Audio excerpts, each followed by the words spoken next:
This is a message from your guides reading for Sirius business. And I don't have your picture up. I don't know why, but I am being instructed to not have your picture up. So I don't have it up. Okay, but what I do have here are some crystals. So I have my sodalite and my zoisite still. So these were the two group crystals from last week, and they are still our group crystals. So that's never happened before, as far as I remember anyway.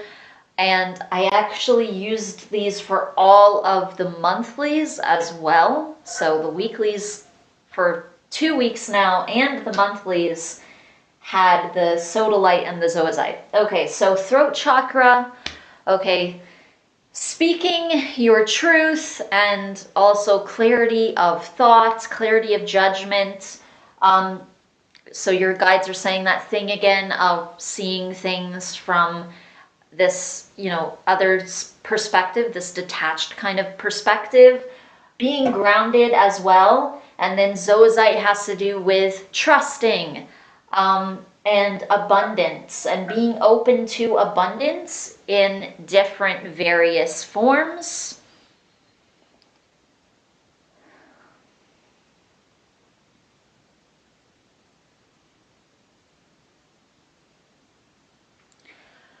Okay, and then I have my lapis lazuli here. I was about to say throat chakra stone, which it is. It is a throat chakra stone, but it's also my lapis lazuli.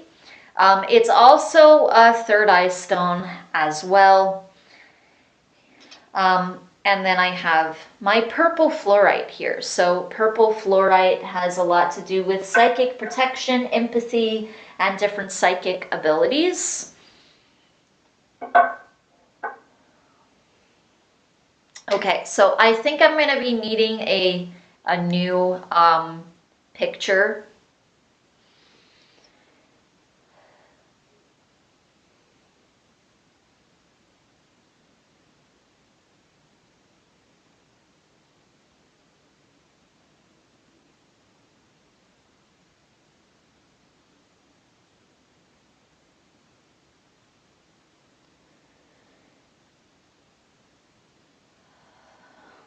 Okay, so I have a whale guide coming in.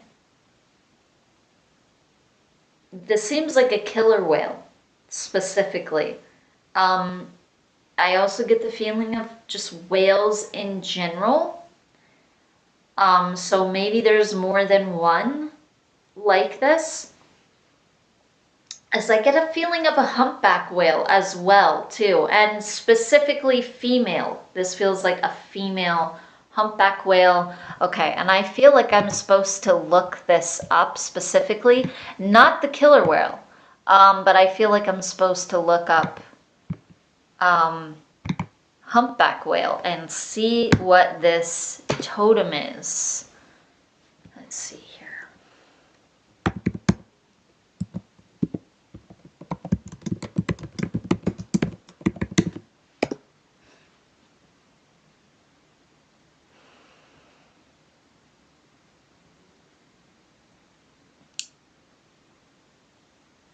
So it's saying whales are considered the guardians of the oceans and sea travel.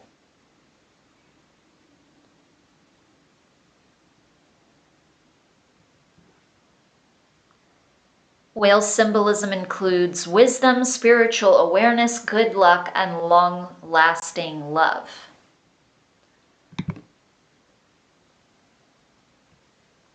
So this is not really coming up with humpback whale. It's coming up with whale specifically. I know there is specifically a killer whale. If I look that up, specifically killer whale would come up, but for humpback whale, it's not. So it's just whales in general. So it says wisdom holder, Physical and emotional healing, keeper of history, importance of family and community, emotional rebirth. I feel like that's a big one. That's something that the whales are helping you with. Peaceful strength. That's another good one. Communication. Among the most recognized modern tales of... Do I want to read that part?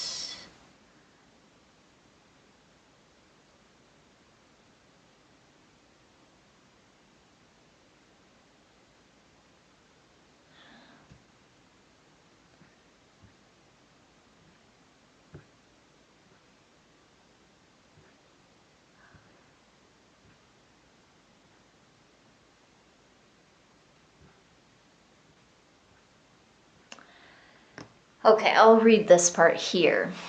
Oh, okay, and this is the emotional rebirth part. Okay.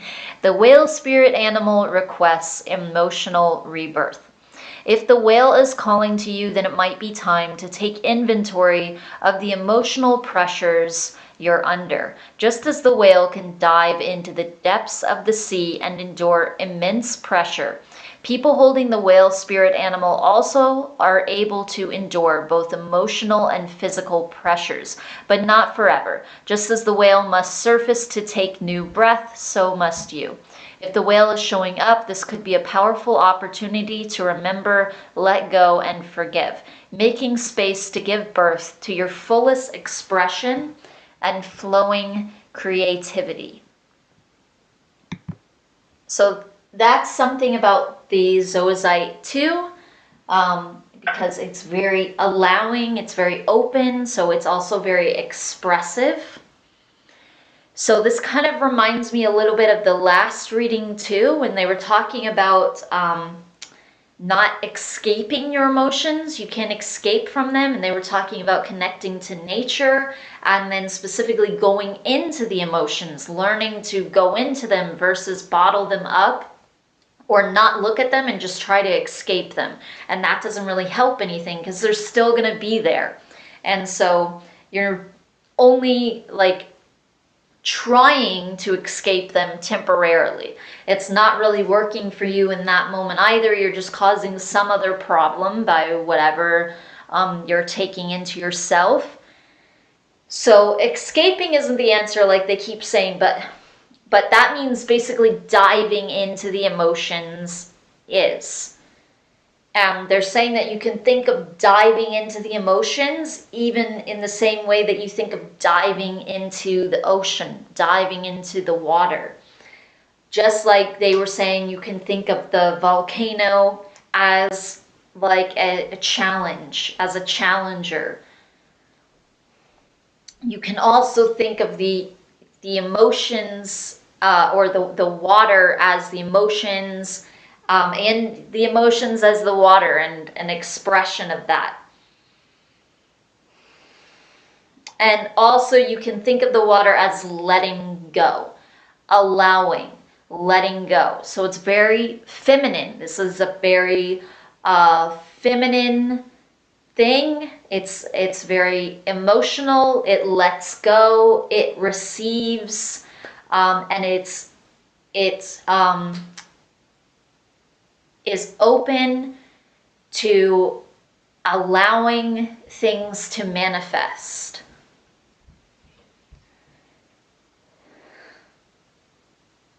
And without that, nothing can manifest. Without that space, nothing can manifest.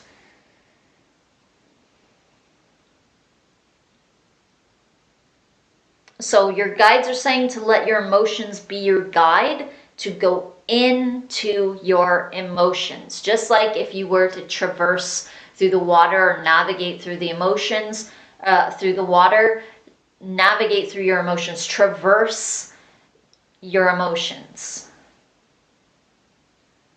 Traverse through your emotions, journey through your emotions, find out what the source of them is. It feels like only you can do that. They can guide you. They can guide you through readings. They can guide you through your thoughts, through your emotions, through your awareness of your emotions. Because with what they were actually saying was emotional awareness. So through your thoughts, through your emotional awareness. So that means you have to be aware of your emotions for them to communicate to you through your emotions. If you're aware of your thoughts, your guides can communicate to you through your thoughts, by sending you thoughts as a response to thoughts that you have. They can send you more thoughts. They can also send you feelings in response to thoughts or in response to feelings that you have. But you have to be aware of your feelings to be aware of a guide's emotion that it's sending. Even if you're not aware, this is a guide's emotion, my guide is sending me this, or my guide is sending me this thought. That isn't necessarily how guidance works. Not all of the time. Sure, sometimes you're specifically like, who's sending me that? I need to listen to that. Other times it's just something that kind of dawns on you, or it's a suggestion sent and you go with it. And that's intuition. You know, we listen to ourselves. Sometimes we're actually listening to ourselves. It's our own intuition. Sometimes we're listening to what we think is ourselves, and it's a guide. Or sometimes it's something negative. You know, it's a thought form sending us something. We think it's ourselves. We listen to it. Same type of concept there. But they're saying that you have to listen to your emotions. And they're saying just like the whale. Whales have an insane amount of emotional capacity, like killer whales. So there's a killer whale and a humpback whale coming up. I don't know. I feel other whales in general included here, though. I was specifically seeing a killer whale and then a humpback. But whenever I think of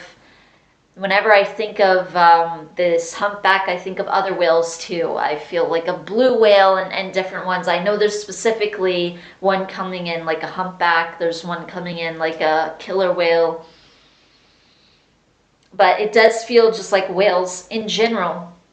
But they have an extreme amount of emotional capacity. They feel very intensely, and they're willing to look at their emotions. They observe their emotions. They know what they're feeling. So your guides are actually using the analogy of a whale in a tank. Like at SeaWorld or one of these places, they take a huge giant killer whale, they put it in a little tank. And then it just has to be there its whole life and, you know, swim around in circles, and it's going to go nuts, okay? It's the same type of thing with your emotions. If you take your emotions and you're bottling them down like crazy and you're not looking at them or expressing them, and then you're just trying to escape in these different ways, it's like a massive whale in a tank. It's just going to end up coming out in unhealthy ways, like it's already trying to do. It's trying to escape in these unhealthy ways. But it's never going to get rid of the problem. You know, the whale is always going to be there in the tank. So this isn't the solution.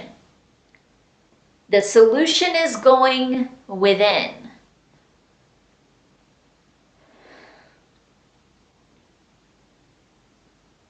That's the solution. Going within and replacing the emotion with something else, with a different feeling. But you can't do that until you really acknowledge the one that you have, acknowledge the ones that you have, the negative ones that you have, and allow them to be there. Whether they're positive or they're negative, you have to give them space and allow them to be there. So don't stuff them down in the tank. Let them be out in the open. So that is all that your guides have to say for this reading. So thank you very much for allowing me to do another one for you. As always, and I will see you next week. Namaste.